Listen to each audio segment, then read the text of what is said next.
Hi, I'm Linda, and I'd like to share a story about my family's generosity and the unexpected hurdles we faced. Growing up wasn't always easy, but I was taught to always lend a helping hand. My family didn't have much, and there were times we struggled to make ends meet.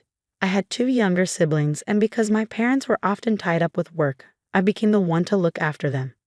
Living so close to the edge, I developed a strong desire to support others in need.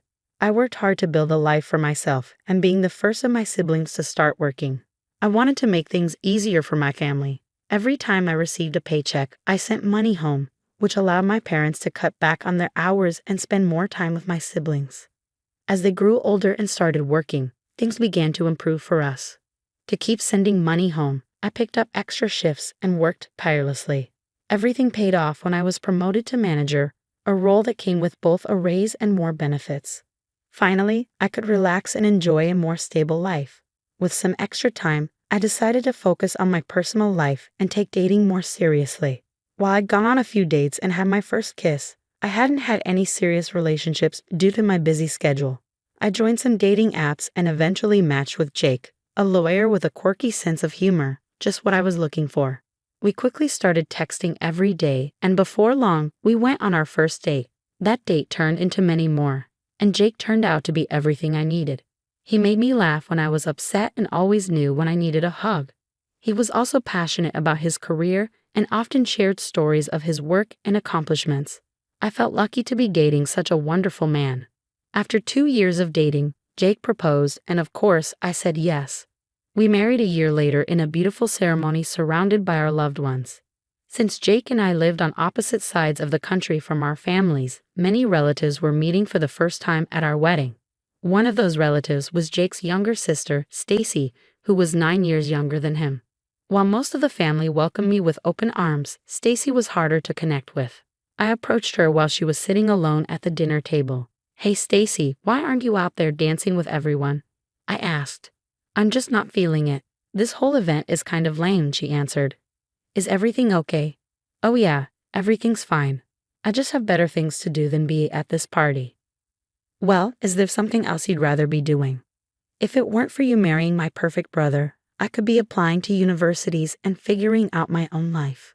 "Is this about Jake?" "Seriously, have you noticed how everyone just adores him? All his achievements, all the praise. It's like I don't even exist. I'm supposed to do everything on my own, just like Jake did." "I understand. It can be tough when someone else's success seems to overshadow your own path." "You really get it." "Yeah, to some extent. But listen, you deserve support too. I'm more than happy to help you find the best universities and figure things out." "Really? You do that for me?" "Of course. If you're open to it, we can spend more time together researching and planning." "Wow, I can't believe you'd offer to help me, especially with all the attention around Jake. You're your own person with your own dreams. I want to help you achieve them. No one should be left in the background." "Thank you, Linda. Honestly, no one's ever been this supportive. I really appreciate it."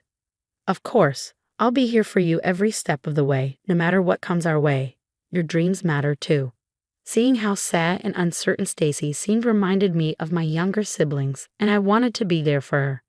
After Jake and I returned from our honeymoon, I kept my promise and helped Stacy research the best university options. Over time, we grew very close and became best friends. Since her university was only an hour away, we spent a lot of time together.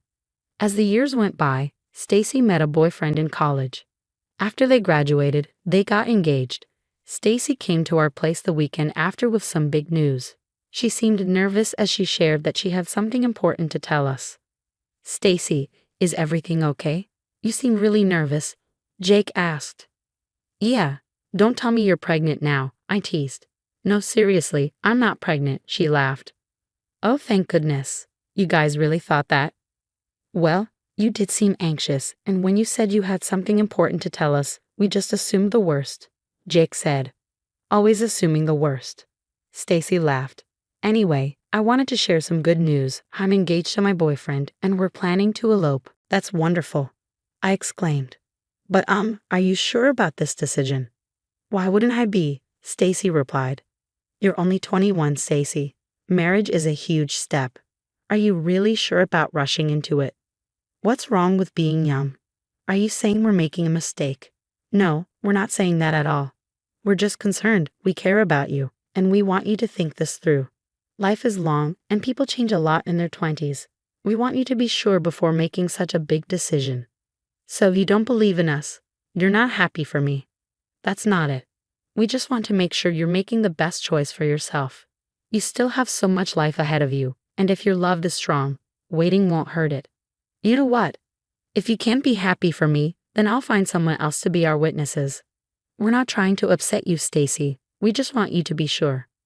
Well, clearly you don't trust us to make our own decisions. I thought you'd be happy for me, but I guess I was wrong. Stacy, please don't leave like this, I said as she stormed out. We tried calling and texting her afterward, but she had blocked us. We were devastated by Stacy's reaction. We had always thought her behavior was just a phase, a result of being a teenager. But now, as an adult, it seemed like she was deliberately holding a grudge. We kept trying to reach out, hoping for some reconciliation, but nothing worked.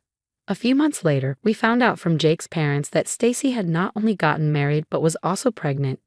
Jake was heartbroken that she was still holding a grudge against us, especially for something as small as offering care and advice. He was devastated that she hadn't told him he was going to be an uncle. I comforted Jake after hearing the news. You know, Stacy's still young. Maybe she was just looking for our support, and it hurt when she didn't get it, I said. I understand that, but it still hurts that she didn't share something this big with me because of some silly grudge, Jake replied, his voice strained. I know it's painful, but she's been through a lot too. Maybe she's just overwhelmed. It's not about her not telling me, it's that I feel left out of her life. I get that, darling. It's complicated, but she's going through a lot herself. I know you're going to be an uncle, and once the baby arrives, maybe things will shift. I really hope so. I just want things to get better between us. I know it's hard. We'll get through this together, and Stacy will come around when she's ready. A couple of months later, Jake's parents told us Stacy had given birth to a baby boy. Jake and I were so happy to hear the news. We couldn't believe we were finally going to be an aunt and uncle. Though we were hurt by the distance between us, we decided to wait a little while before reaching out, giving Stacy time to adjust. 2 weeks after the birth, Jake's mom called him, but he didn't pick up, so she called me. I answered, and I immediately heard crying. I recognized the voice immediately. It was Stacy. Linda, I don't know what to do. Everything's falling apart, she sobbed. Stacy, what happened? Are you okay? I asked, concerned.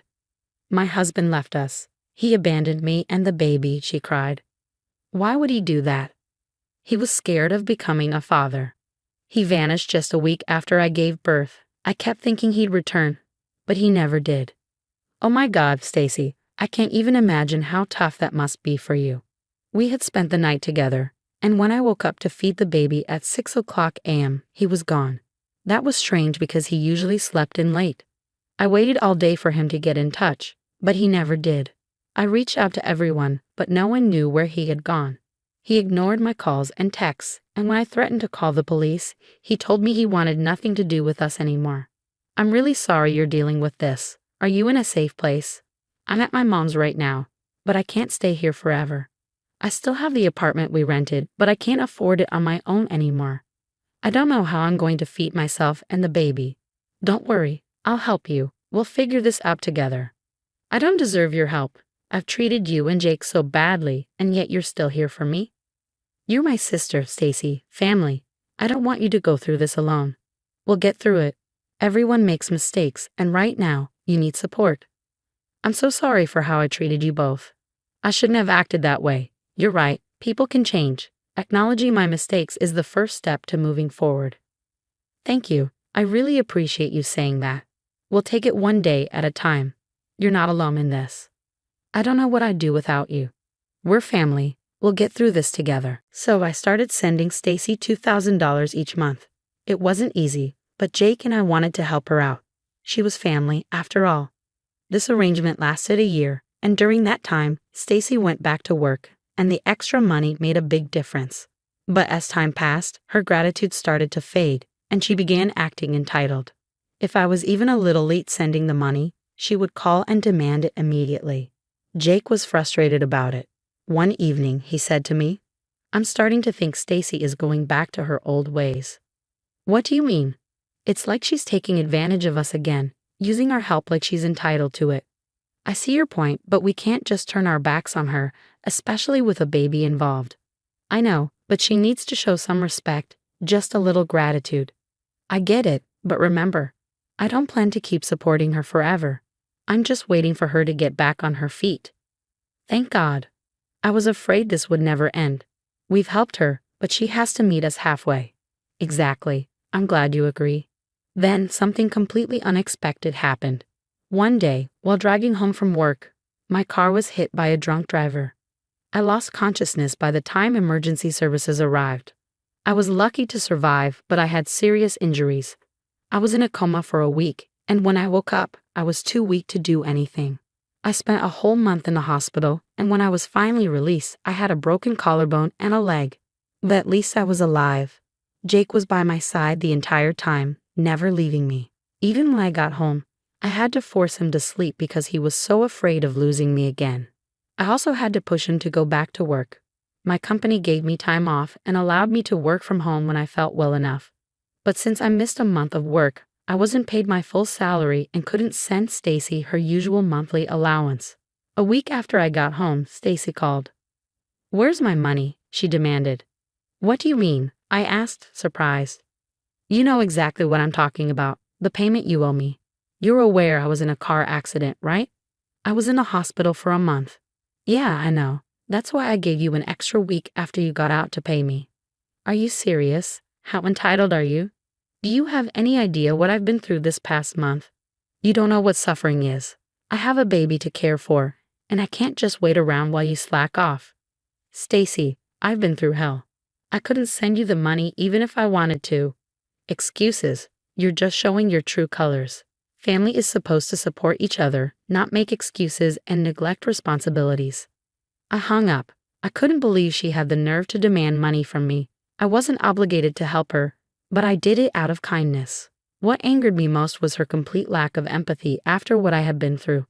A few minutes later, she texted me, accusing me of never being part of the family and threatening to expose my true nature. She said I would regret this. When Jake got home, I told him everything. He was furious. He tried calling Stacy, but realized he'd been blocked. I was drained from the whole ordeal, so I told Jake to let it go. A couple of days later, I was awakened from a nap by a phone call from my boss. She informed me that the company had received multiple tips accusing me of financially abusing a family member and forcing them to stay at home, which was a violation of company policy. I assured her it wasn't true, but she needed proof, and until then, I was suspended from work. I was shocked. Who would spread such lies during an already difficult time? My phone rang again. This time it was Jake's mother, yelling at me for neglecting Stacy and treating her poorly. I couldn't get a word in, and she hung up as soon as she finished her rant. This continued all day, with family members contacting me, condemning my actions. I managed to get a hold of Stacy, who must have unblocked me. When I called her, she didn't pick up, so I texted her. I asked her if she had been spreading lies about me. She replied, admitting she'd warned me I would regret not paying her. I tried texting her back in anger, but when my messages didn't go through, I realized I'd been blocked again. When Jake got home, I showed him the texts and everything that had happened. "I've had enough of this. I'm going to make her pay for everything," Jake said, determined. I agree. Her lies have put everything at risk. My job, our reputation, everything. We can't let her get away with this. I'm tired of her manipulation. We've done nothing but help her, and this is how she repays us. What if we take legal action? A defamation lawsuit? Absolutely. She needs to face the consequences. Let's do it. We'll get through this together. We always do. Let's stand up for the truth. Weeks later, Stacy was summoned to court. She tried calling and texting us, but we blocked her. She even tried to approach us during the trial, but we avoided her. In the end, the judge ordered Stacy to pay $200,000 in damages. Stacy broke down in the courthouse, and while I felt a little bad, I knew this was the only way she would learn. Stacy continued to spread lies, but we sent everyone the case records and cleared our names. No one supported her, and many people distanced themselves from her. I also showed proof of my innocence to my company, and they reinstated me. Jake and I felt terrible for having to take legal action, but it was the only way for Stacy to learn. In the end, her actions isolated her. Jake and I continued our life, stronger and closer, with the lessons we learned guiding us forward. This whole ordeal taught us that even in the face of adversity, standing by the truth and choosing kindness can lead to a better future. Thank you for listening.